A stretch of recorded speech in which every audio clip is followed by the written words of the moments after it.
I got fired right before Labor Day, because my best friend stabbed me in the back. Let me tell you about how I lost my job, my sense of trust, and almost my sanity, all because of someone I called my brother. This happened last year, just before Labor Day. While most people were planning BBQs, long weekends, and time with family, I was sitting at home staring at a termination letter with my name on it, still trying to understand how everything went so wrong so fast. But let me back up. The dream job. I, 31M, worked as a logistics manager for a mid-sized shipping company. It wasn't glamorous, but I loved it. Good salary, stable hours, solid benefits. After years of struggling in dead-end jobs, this was the first time I felt like I was building a future. A huge part of that success was thanks to Jake, 32M, my best friend since college. We'd been through everything together: heartbreaks, hangovers, cross-country road trips, and failed startups. He was the one who vouched for me when I applied to this job. He worked in the same department, just on a different team. We always said we'd climb the ladder together. But apparently, he wanted the whole ladder for himself. The setup. In July, our company announced that a major promotion was opening up: Senior Logistics Director. One spot, one massive raise, and one seat at the executive table. Jake and I both met the qualifications. We laughed about it at first, made jokes about, may the best man win, but deep down, I thought if either of us got it, we'd be happy for the other. Spoiler, I was wrong. The competition got serious quickly. Meetings started getting intense. Our managers were watching us like hawks. I stayed late, took on extra responsibilities, streamlined an entire vendor relationship system. I was sure I was ahead. Until Jake beat me to it, in the dirtiest way possible. The accusation. 1 week before Labor Day, I was called into HR. I walked in thinking it was about the promotion. Instead, I was handed a document, an anonymous report claiming I had manipulated shipping logs to cover up a vendor discrepancy. The report included screenshots, email excerpts, and time-stamped changes that made it look like I had been falsifying numbers. It was a lie. A full-blown, fabricated hit job. But I couldn't prove it, yet. The firing. By the end of the week, Friday, September 1st, they let me go. No severance. Just a pending investigation and a warning not to speak to anyone on the team. That night was the start of Labor Day weekend. While everyone else posted pictures of grills and beaches, I sat in my apartment in silence, too stunned to cry. The only person who texted me was Jake. "Man, I just heard. I'm so sorry. Let me know if there's anything I can do." He even had the audacity to add a sad face emoji. I didn't reply. Something didn't feel right. The truth comes out. The next week, I started digging. I still had some contacts inside the company, people who didn't believe I would ever cheat the system. One of them, let's call her Elle, risked a lot to meet me privately. She told me what HR wouldn't: the anonymous report had been sent from Jake's work laptop. Apparently, he had stayed late several nights after I left and accessed archived documents. He even used an old shared drive to plant altered files with my login still saved from a project we once worked on together. It was textbook sabotage. Why? Because he knew I was going to get that promotion. Confrontation. I showed up at his apartment unannounced. He opened the door, already knowing why I was there. "What are you going to do, huh?" he said, smug. "You can't prove anything." I already got the position. It was true, while I was cleaning out my desk, he got promoted. I didn't hit him. I didn't scream. I just said one thing: you burned the only person who would have had your back for life. Then I left. The revenge, sort of. I couldn't sue, the evidence was circumstantial and I didn't have access to internal systems anymore. But I wasn't helpless. I took what I knew and sent an anonymous tip to corporate compliance. I also sent a heavily detailed email to the CEO's executive assistant, laying out a full timeline of Jake's access history, how he manipulated files, and how HR never reviewed the original audit logs, which could prove the changes came after hours from his IP. 3 weeks later, Jake was quietly let go. No press. No big announcement. He vanished from the org chart like he never existed. Rebuilding. I've since found another job, smaller company, better culture, fewer snakes. It took me months to trust again. Months to even want to talk about it. Labor Day still leaves a sour taste in my mouth. What was once a celebration of hard work became the symbol of betrayal. But I learned something valuable. Not everyone who smiles with you is on your side. Sometimes, the people closest to you sharpen the knives behind your back. But they also teach you how to watch your own. My best friend got me fired before Labor Day, now he's trying to ruin my new life, too. The aftermath. After Jake was quietly removed from the company, I thought that chapter was closed. No, I didn't get my old job back, they'd already replaced me, and frankly, I wouldn't have gone back even if they begged. That place was poison for me now. But knowing he lost everything after what he did gave me enough peace to move forward. I landed a new job within 2 months. Smaller company, tighter-knit team, and the culture was actually human. They valued people. No backstabbing, no corporate coldness. My boss, Daniel, told me during my first week. We don't play politics here. Just do good work and treat people right. I took that to heart. And I was thriving. I was promoted in less than a year. Built a new team. Started mentoring junior staff. For the first time in years, I felt seen for the work I did, not how well I played the game. Rachel, my girlfriend, and I even moved in together. Life was good. But of course, it didn't stay that way. Because Jake wasn't done. Ghosts don't stay dead. It started with a rumor. One of my vendors, someone I'd built a good relationship with, suddenly pulled out of a deal, citing concerns about my history. When I asked what that meant, they got cagey. Said they were just being cautious. Then another vendor hesitated to renew a contract. Then I got a weird email. Anonymous. Still faking reports. Some people never change. I knew that voice. That sarcasm. Jake. Somehow, he was poking around in my new life.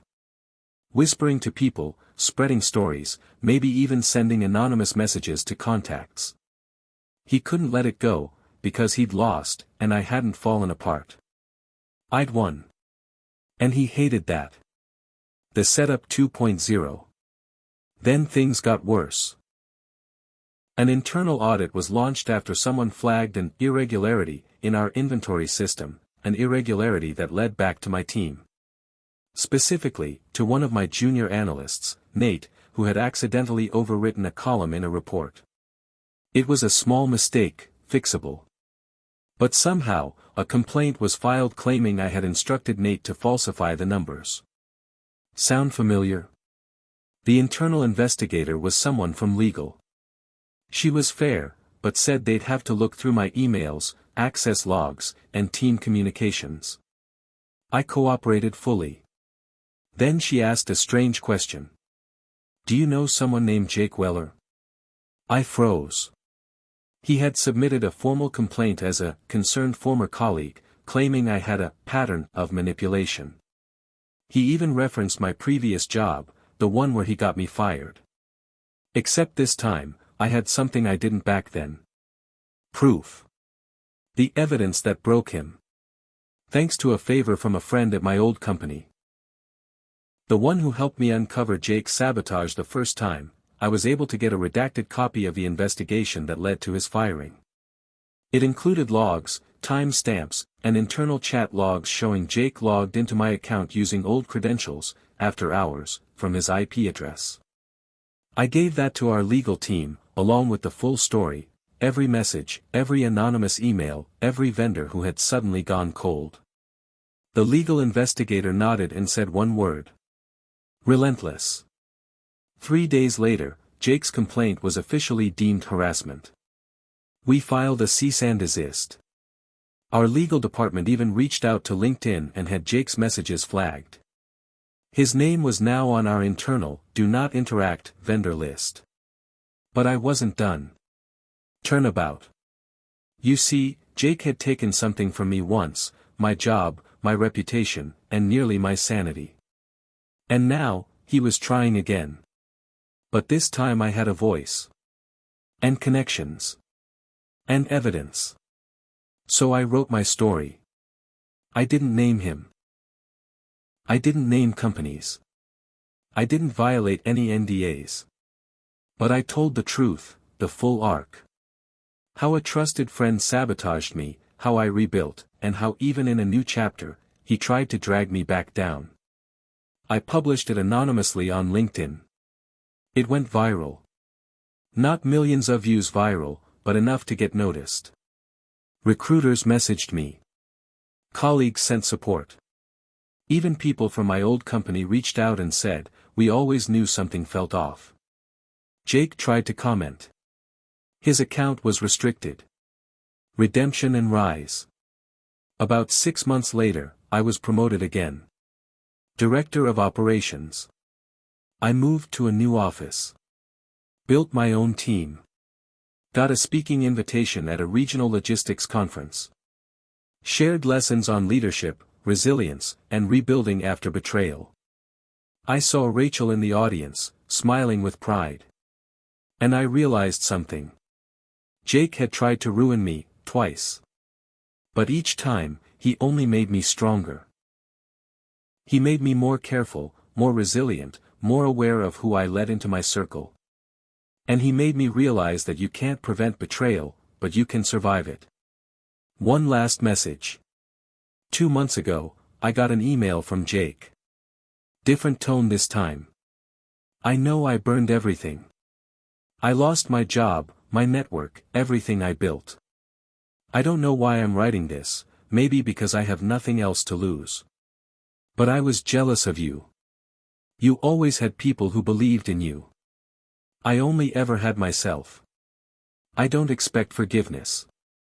But if I could go back and undo it all, I would. I didn't reply.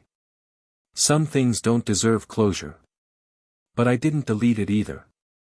I kept it as a reminder that even the people who break you can feel what it's like to be broken. Final thoughts.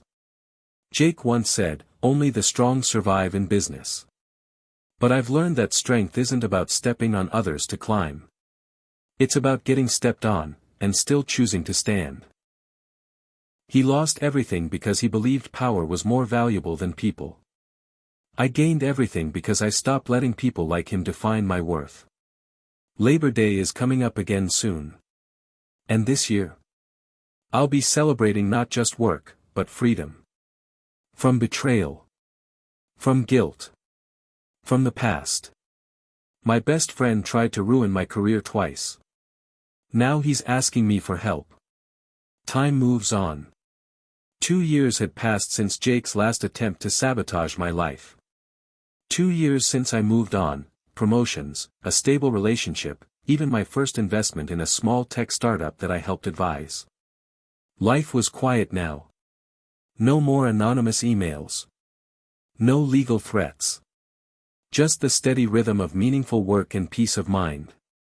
Rachel and I had gotten engaged. We were planning a small wedding by the lake. No drama, no chaos, just people we loved, and no one we didn't.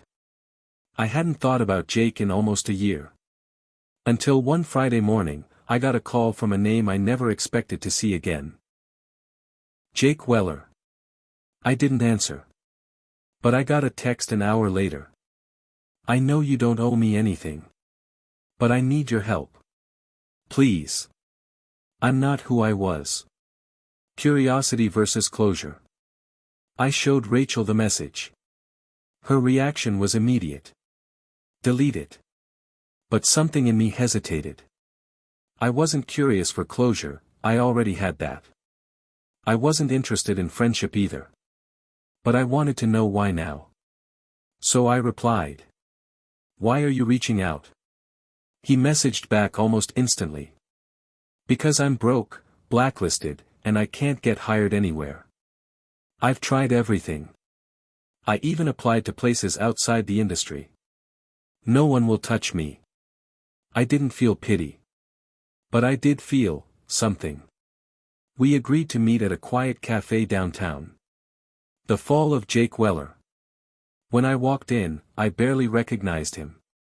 Jake looked 10 years older. He was thinner, his beard unkempt, eyes sunken like he hadn't slept properly in months. The cocky energy, gone. I deserve worse, he said, sitting down. I know that. I'm not here to beg. I'm here to ask if you know anyone, willing to take a chance on me. Even off the books. I listened. He told me how after his second firing, he tried consulting. Got sued for breach of contract after failing to deliver. He started drinking. His partner left him. He got into debt. He even did ride-share driving for a while, until his car was repossessed. I lost everything, he said. But the worst part is, I did it to myself. He looked up at me. I don't deserve your forgiveness. But I'm not asking for that. I'm just asking for one door. Even if it's barely cracked open. The dilemma. That night, I couldn't sleep. A part of me wanted to say hell no. He tried to destroy my life, twice. Lied, manipulated, poisoned my name. And now he wanted a hand.